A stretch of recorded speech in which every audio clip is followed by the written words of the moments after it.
based on what we have seen so far, i.e., how to launch an MPI program, how to initialize and finalize it, and how to send and receive a message, you can do literally everything you want. Now, everything we're going to see from now on, this morning and this afternoon, is about somehow optimizing things. The same way in OpenMP, at the end, we were seeing the scheduling clauses. It's the same thing now in MPI. We're going to see how to do things better, how to have more control in how we do certain actions, so that hopefully can influence our performance, on top of us actually having a deeper understanding of what we're doing with our code. The first aspect we're going to cover is this distinction between synchronous and asynchronous. So it's already now borderline intermediate. It comes down to what we call the semantics of completion, which means, what does completion mean? We're going to learn two different versions of send. So far we've seen MPI send, and I will come back in a minute to this MPI send. I'm going to show you two more versions of MPI send. The first one is MPI S send. The extra S stands for synchronous. And this one completes only when the message has been received on the recipient. Okay? So by complete, we mean that this function is considered complete only when the message has been received in the recipient. So when you call MPI send, it blocks until this condition is true. We're going to see the other version called MPI B send for buffered send. The reason is this one is not going to send your message straight away. It's going to copy your message into a buffer. Once this buffer still on the same MPI process. Once this message has been copied, it says, okay, I'm finished. You can get back to whatever you are doing. At some point later on, this buffered message will be sent to the recipient. But with MPI B send, you cannot know when. Just know it has been copied and that's it.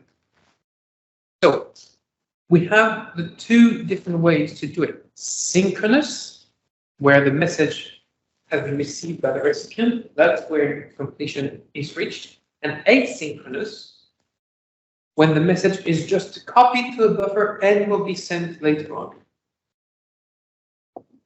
Now, again, when you use the asynchronous send, you cannot know when the recipient receives it. You just know that your message has been put in the outbox, and that's it. Let's get to the good news right now. Whether it's MPI S send or B send, it is exactly the same function and signature. In other words, you have the same arguments, in the same order, with the same type, meaning same thing. Whether it's in C or Fortran, exactly the same. So that's for S send, B send, exactly the same. And C and Fortran, all the types are rigorously identical. Now, why does it always make the presenter's life a nightmare to teach MPI send? Because you may want to, okay, but what is MPI send? Is it synchronous? It is synchronous. It can be. What happens with MPI send is behind the scenes. If there is enough space in the little buffer that has been pre-allocated, we're not going to worry about the details. Let's say that when you run your MPI program, by default, there is a little buffer somewhere that has been allocated for you, a few megabytes to it. If there is enough space in this buffer, then your message is copied in it, so it uses the asynchronous. If there is no more space in that buffer, instead it uses the synchronous send. Okay, make sense? Now, MPI B send. I mentioned it uses a buffer when you have a look under the hood. To do that yourself, you need to allocate the buffer in which you will temporarily put your messages, you need to what we call attach your buffer. That is just going to tell the MPI runtime, hey, when I'm going to send messages in a asynchronous way, put the messages in the buffer before you send them. That allows you to make sure your buffer is as big as you want for the messages you want to contain. Then you need to detach it, which is when you tell the MPI runtime, okay, now you can remove this buffer, you no longer need it. There is something not weird. There is something which is that if you try now in your program to call an MPI vsend, your program will not crash. If you don't attach any buffering, your program should crash because you're telling the MPI runtime, send this message in a buffered way. So put that message in the buffer and then return so I can get back to whatever I was doing, and you'll send this message later on. But you've not attached any buffer yet. So normally the MPI runtime should tell you there's no buffer. However, what happens is MPI implementations by default automatically provide a little pre-allocated buffer for you. But this is not compulsory. You cannot assume this is the case. The MPI standard does not state that MPI implementations have to provide some pre-allocated buffer. So if you want to use a buffer send, you need to properly allocate your buffer and attach it so that this way you are guaranteed to know exactly what's happening. Make sense? Okay. Now, how do we actually do it from a coding perspective? First function we need to call attach. When we need to attach a buffer, we just call the function MPI buffer attach. Again, we don't really make our life very hard with this kind of naming. We just like to keep it simple. We need two arguments, the first one being the actual buffer, and the second one being the size of the buffer. So far, so good. Remember, I indicate here pre-allocated because you're not telling MPI, oh, please allocate a buffer of 300 bytes. If you allocated the buffer and you tell MPI, here is a buffer that contains 300 bytes of space. Okay, so you allocate it and you attach it. So C and Fortran, nothing special here. A pointer going C and an int, and a type star in Fortran and an int. Nothing different here. For the detach, it's same, but now this time it's going to be pointers on because MPI is going to fill that address of pointer and to fill that size. So that when you try to detach the buffer, MPI is going to tell you, oh, the buffer that I was using was located there and it was containing 700 bytes. I will no longer use it, but this is where the buffer is if you want to deallocate it. And this is how many bytes there was in that buffer in case you want to somehow copy the data before you delete it or something. So the buffer and the size.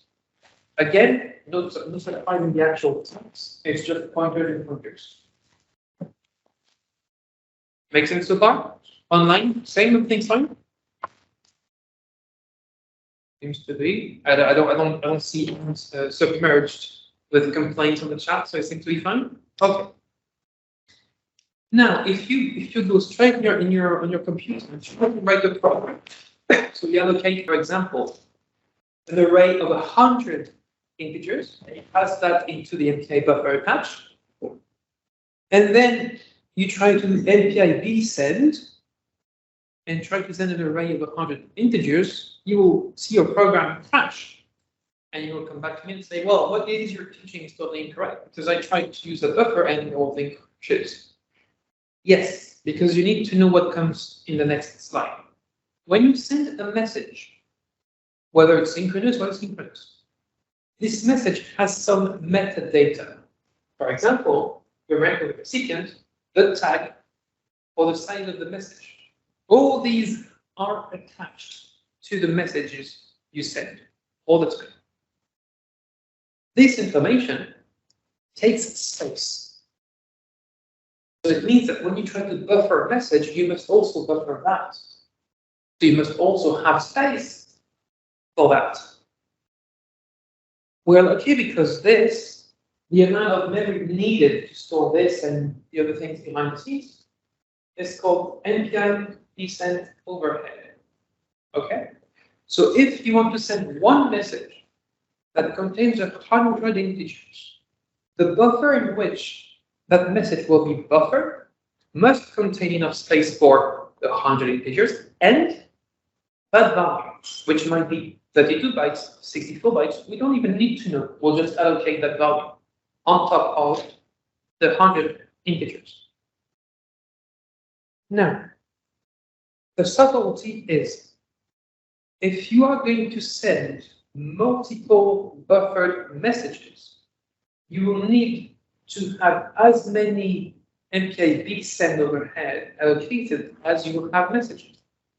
If I intend to send one message of an integer and a message of two floats, both in a buffered way, my buffer must contain space for one integer and the MPI send overhead for that message, plus now the space for two floats and the MPI send for the second message. Okay? So you need to allocate as many times MPI send overhead as the number of messages you think can be stored at the same time in this buffer. Okay? So we're going to practice this with the exercise that comes right now. I will just quickly mention the last send. We're not going to use it, but it's just for you to know it. It's exactly the same as MPI send, desend, send. It's the same signature. This one is called rsend. So signature is the same. Fortran same. The rsend stands for ready send. And this one is a bit special. It just says it has a precondition that the MPI receive must be what we call posted already. It must have been called already. Why is that even useful at all? Because if you tell MPI, I'm going to send this message, but I guarantee you, somehow I know it, I guarantee you, the MPI receive is already existing on the recipe.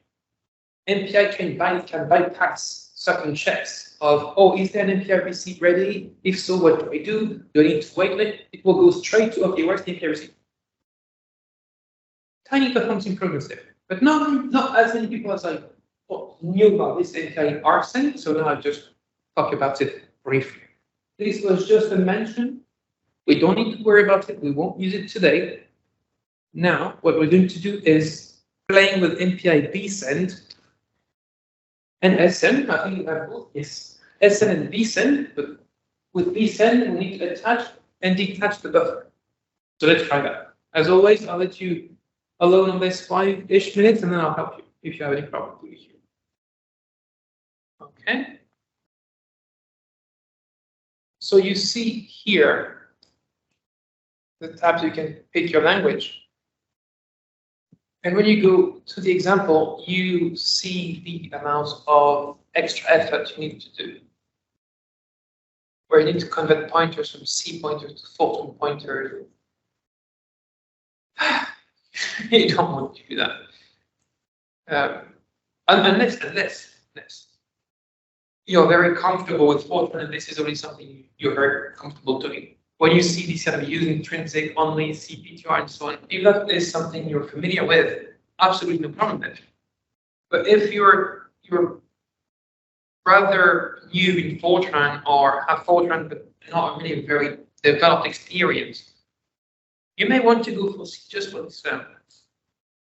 this exercise, and you can refer to this reference here to actually see how you would do it in Fortran if you have to work on Fortran tomorrow. I was going to say that the C to Fortran pointer, for anybody who's actually programming Fortran, is a useful thing to know because of libraries. Yes. There are a bunch of libraries that you could maybe use some functionality for, but you'll have to, make use of it. Make use of the library. Yes. So in order to remain rather easy to follow, I will not show this one in Fortran. I will show this one in C.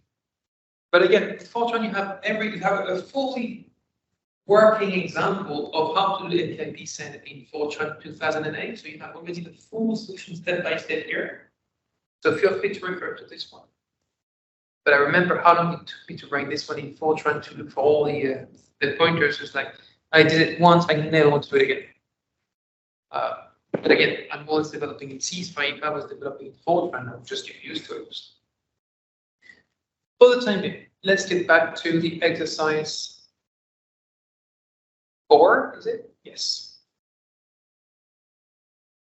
Okay.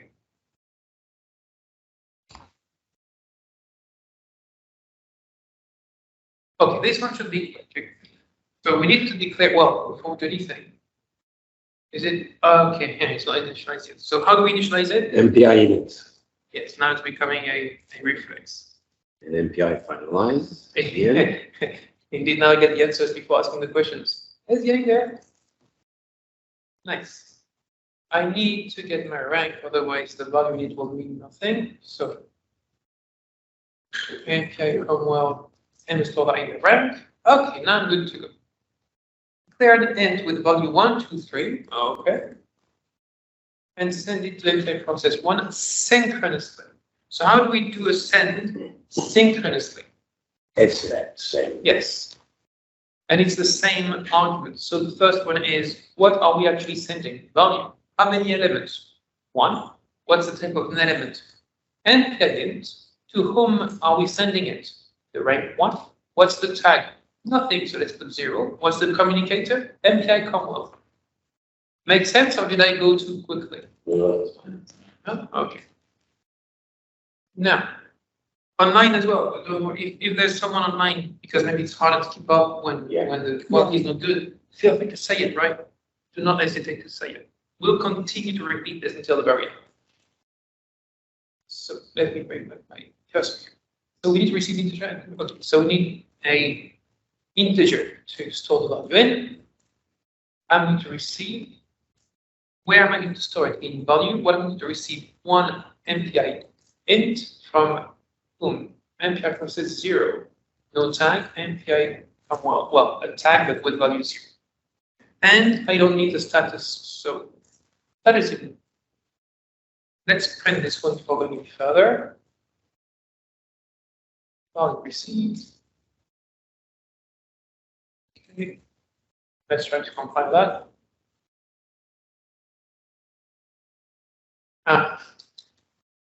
Okay.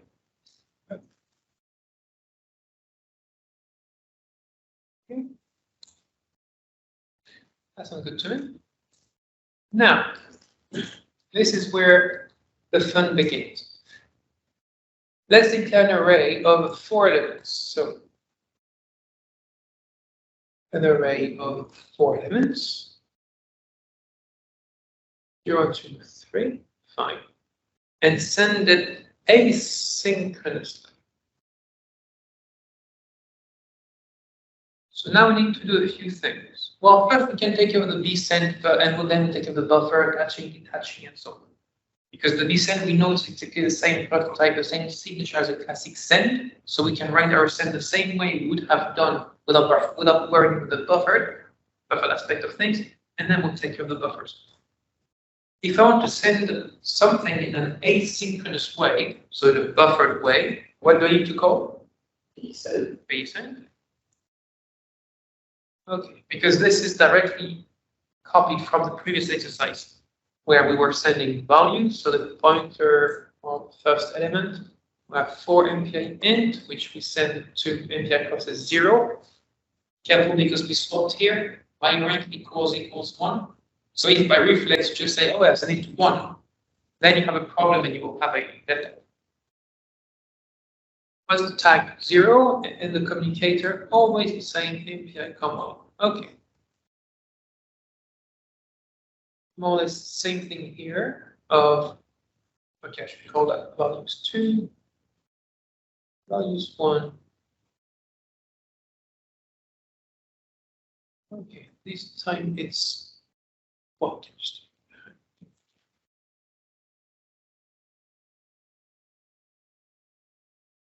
Okay, this time I have 5 integers.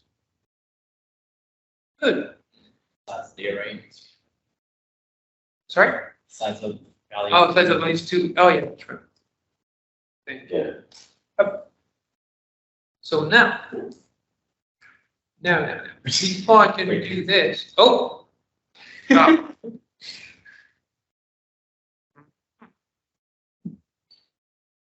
Is it still working? Is it still working now if I keep talking? Okay. I've never even used that ever, so I have no idea how to disable it. Okay.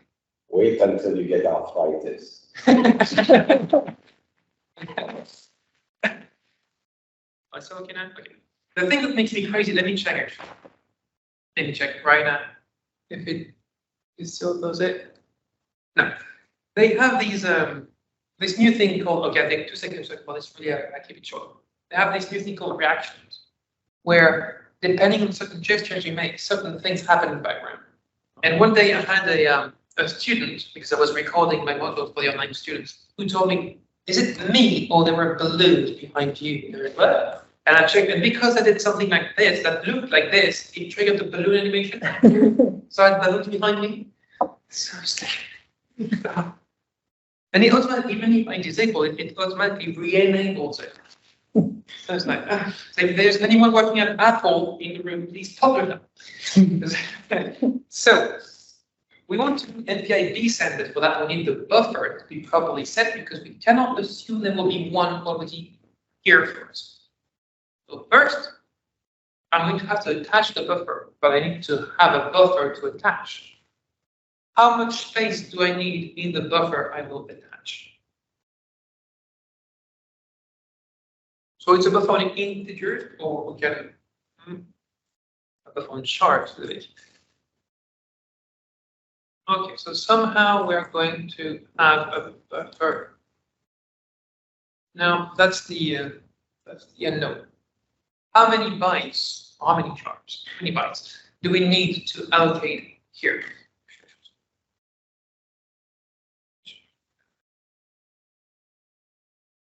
Well, we can start with the easy bit.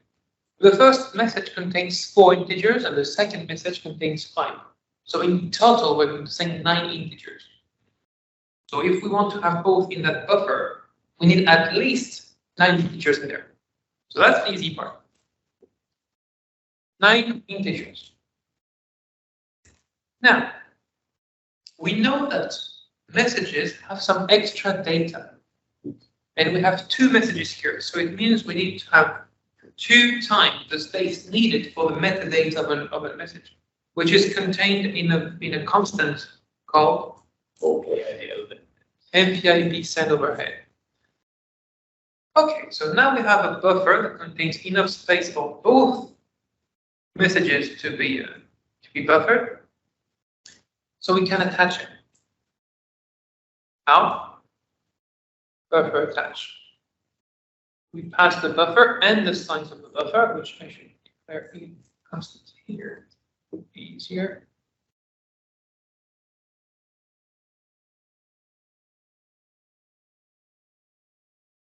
Okay. If I attach, I will detach. So far, so good.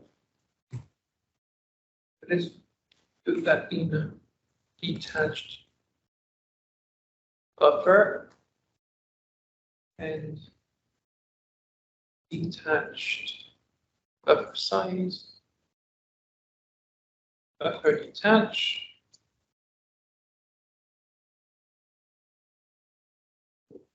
detach buffer size. Okay, that looks good to me. Technically, so that is good. Is there anyone struggling with that part here? We haven't done the receiving part, but so far with the sending part. Any questions online with that?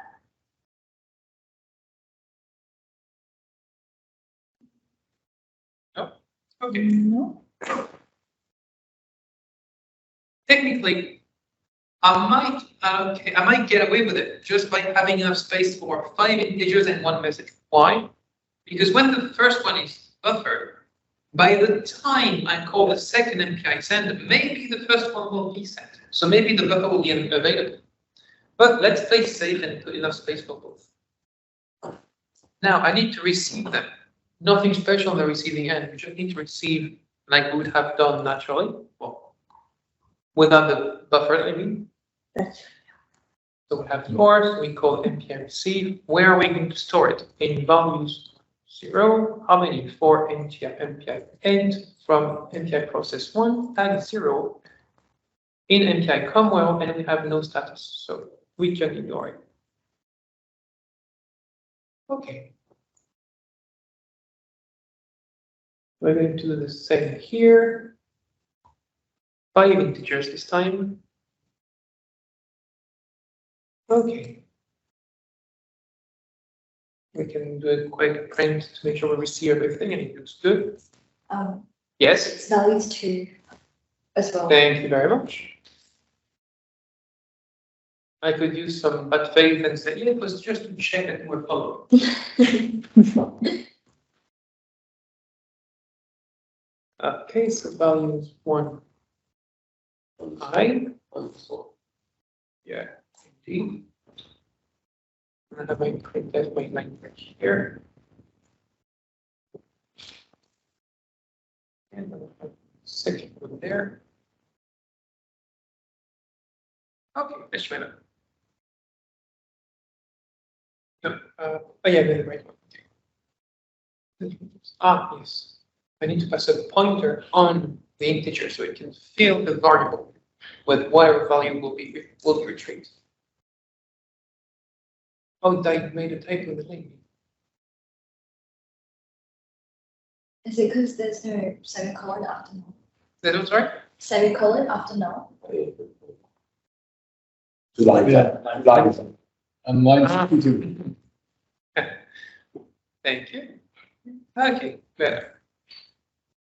MPI ruin. Okay. 0, 1, 2, 3, 4, 5, 6, 7, 8. Right? Good. Right. So this one works. Cool. Again, if I don't have enough space here, and I put just enough for my 4 ends.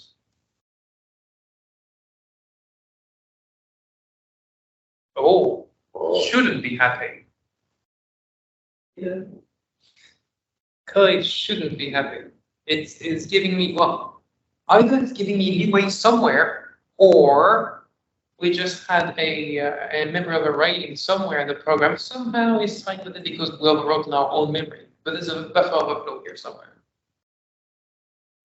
So that is now dangerous because it means you can have this issue without even having your program crash all the time. So now we can have a surprise one day without program crashing. You don't want to have this type of program. And oh, what is this? 4 times size of input. Yeah, you don't want to do that. Anyway, it works, but we're very lucky. Yeah, just don't. You like crash the Optus network. It's like the remember yesterday when we were doing OpenMP, the count ++, like if we're lucky, things are correct. Oh, not yesterday, Friday. If we're unlucky, problems happen. Same thing here. We are being lucky, but don't force our luck too much.